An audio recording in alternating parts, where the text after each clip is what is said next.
আসসালামু আলাইকুম গাইজ। অনেকদিন পর আজ পদ্মা গড়ের মোহনায় আমরা এসেছি। আমার সঙ্গে যথারীতি আমার ভাতিজা আছে। আজ এতদিন তো আপনাদের গড়াই নদীর সৌন্দর্য দেখিয়েছি। আজ সর্বনাশা পদ্মার সৌন্দর্য আপনাদের দেখাবো। আপনারা হয়তো দেখতে পাচ্ছেন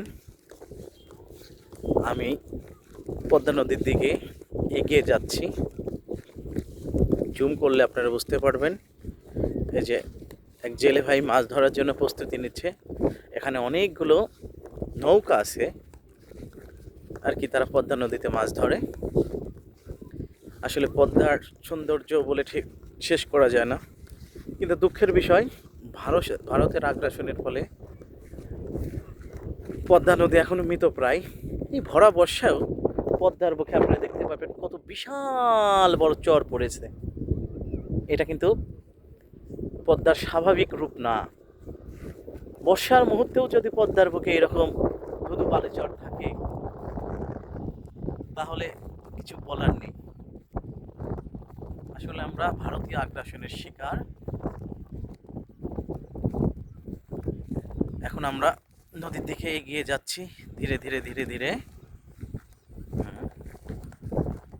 পদ্মা নদীতে যে জেলে ভাইরা যে মাছ ধরে, সেই মাছ ধরছে একজন জেলে ভাই।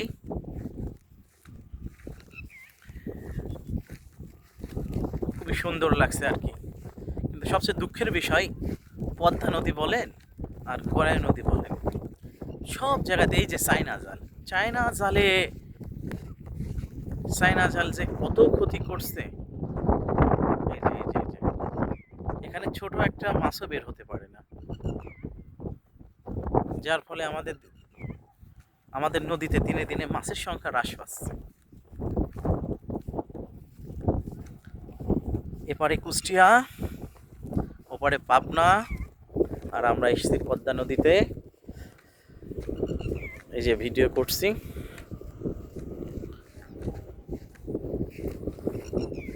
আমরা পদ্মার মোহনায় আসছি। আচ্ছা, এই পর্যন্তই থাক। আল্লাহ হাফেজ।